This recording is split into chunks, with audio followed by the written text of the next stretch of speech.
So the first step in wafer fabrication is going to be growing your oxide layer. You're going to need some cleaved up wafer chunks like this. These are P-type, P100. You can check out Jerri Ellsworth has a really good video on how to break these up. But you're gonna need some of these. You're also gonna need a furnace. I'm gonna make a video on how my furnace works, but if you wanna make a really good furnace, a really good one, ProjectsInFlight has this video on how he made his, which I took a lot from in making mine, so I'll link that. Though my furnace is a bit different, so eventually I'll make some documentation for it. So basically, you need a 1000 degrees Celsius environment, preferably a tube furnace because that works well with controlling the atmosphere. In our case, I'm just gonna use this glass bottle full of water with a rag dipped in it and put it at the mouth here like this. And it's gonna waft steam through the tube furnace out the other end of the tube. So this tube goes all the way through. And that is why you kind of want a tube furnace as opposed to a traditional, like, what, I don't know if they even use for like pottery type furnace. So yeah, once you have your cleaved wafer pieces, we're going to just put them into, I like to use some sort of piece of glass to hold the wafers. This is just a broken piece of quartz glass. But yeah, you just want to grab your wafers and load them in. Oh, that's kind of hot. And we're going to cook these at 1000 degrees Celsius for 6 hours. You can get away with less time if you bump the heat up and do other stuff to the environment, but I found that to grow like a thick 500 to 700 oxide, you need about 1000 degrees Celsius. With my furnace design, you need about 6 hours at 1000 C. Push them right to the center. It's the hottest. And cool. Set up my water bottle.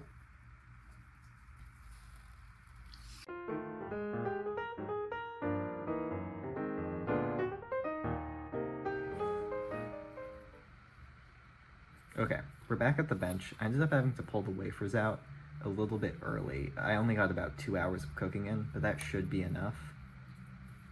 Based on the color here, this kind of purplish, I think we're in the 300 kind of nanometer range, but if you, and that's rough, that's like 200 to 400 probably.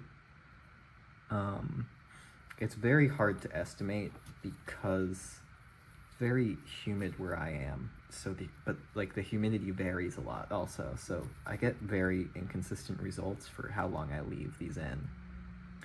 But we're going to be working with this wafer. We have this purplish kind of color here, and it should be thick enough. So I use glass etchant for my hydrofluoric acid etch. It is a very aggressive etchant, and you can use like any sort of diluted HF if you're worried about that, about the safety of HF. But I don't, it's, again, they sell it in stores, it's not that bad.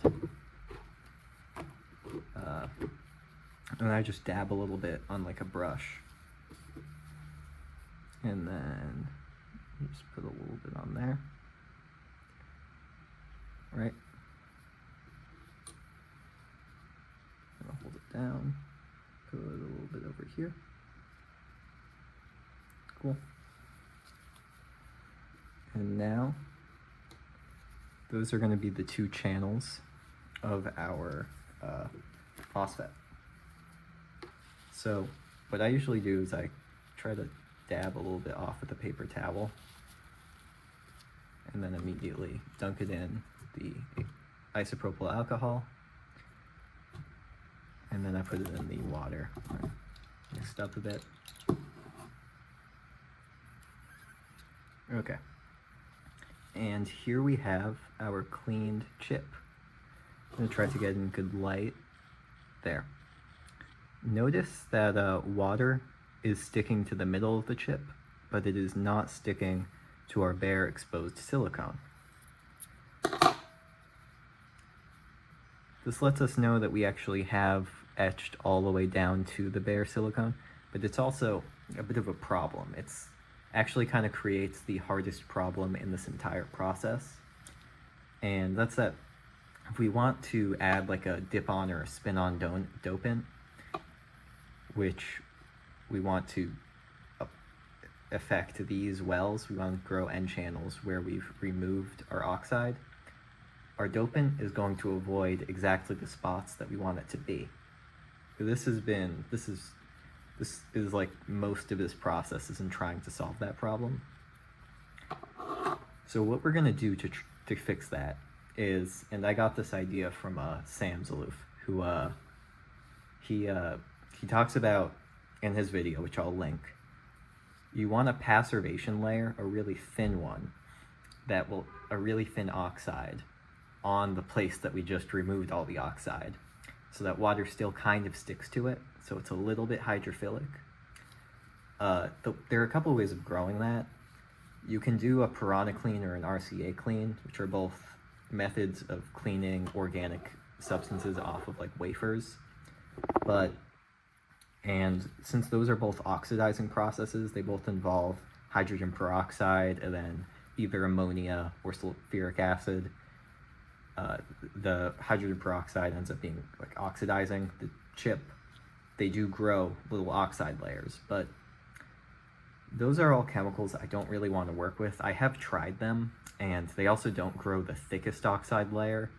They kind of help you if you're using a commercial spin-on dopant, but if you're making your own, like we are, and it's going to have really poor spin-on properties, you need a bit of a thicker passivation layer, which isn't great. It results in worse doping, but it still works. So what I do is I literally just take this and I put it back in the oven for about 10 minutes with vapor on. And then after that's done, I pull it back out. I don't do any HF step. And then you should have just a slight growth here. So let's go pop this back in the oven.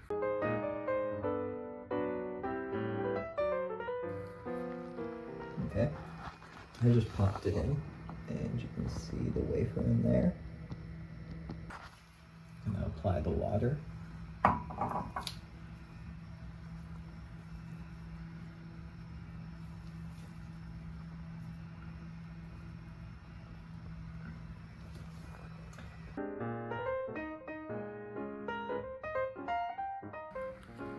Okay, so I ended up putting a little thin strip of tape across here to hold it down because it kept coming up.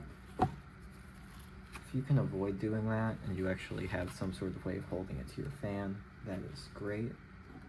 But this will kind of work. It's really not ideal, mostly because when you take that tape off, you're going to alter the film that you just spun around, but spinning is still worthwhile because it does help create a thinner film that cooks better when you put it on the hot plate.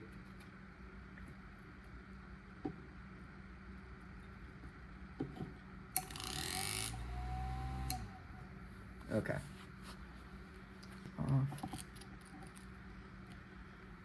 Okay. Move this. I'm gonna go over to the hot plate. We're over at the hot plate. We're looking at about where the chip actually is, like 100 degrees Celsius roughly. And then we're gonna kick that temperature up. Here I'm following Sam Zeloof's his kind of formula for how to cook this. Then we're gonna bump that up to like 220 and let this guy cook. As I moved it over to this hot plate, I did dab because the spin-on process sometimes it works for me. I did quickly dab a little bit of more dopant on because when I removed the tape, it just messed up the film. I didn't film that just because I did it so quickly, because this is a time-sensitive process. The second you put that dopant on, it starts oxidizing, and if you mess it up and you're going to restart, you really want to clean everything off before putting the dopant back up. By then, just clean the dopant off. Isopropyl alcohol, water, dry your wafer, then try to reapply it. Okay, update. Now that some of the solvents have boiled off, you can actually see the glass formation on the wells. We're still boiling a little bit, but this is about right.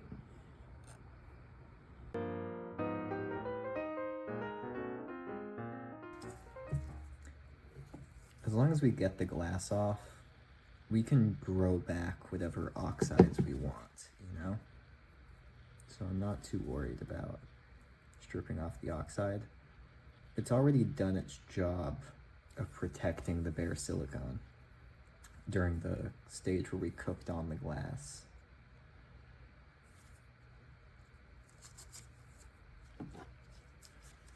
So I'm going to leave that for a little bit. Just going to clean this off a bit. Okay, yeah, our glass is basically gone. What we can do now is we can actually just pop this into our furnace for the drive-in.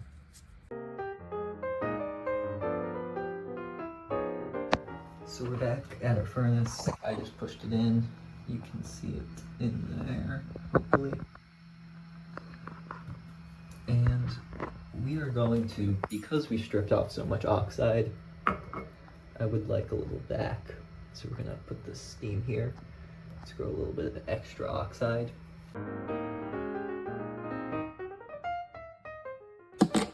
We're back from the drive-in, and this is what our wafer looks like now.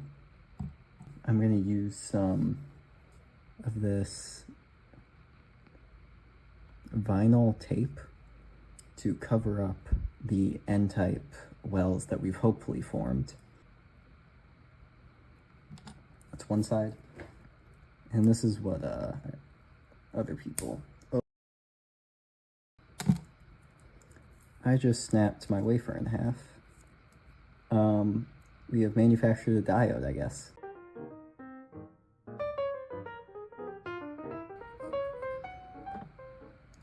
Gonna put a little bit. Oh, should have put on gloves, whatever. I'm going to leave on the top N-type side, I'm going to leave the etchant on for probably just a minute, because there wasn't much of an oxide there in the first place. Then on the back of the wafer, there's a bit of a thicker oxide. I'll probably do like 3 minutes. And we will have a diode.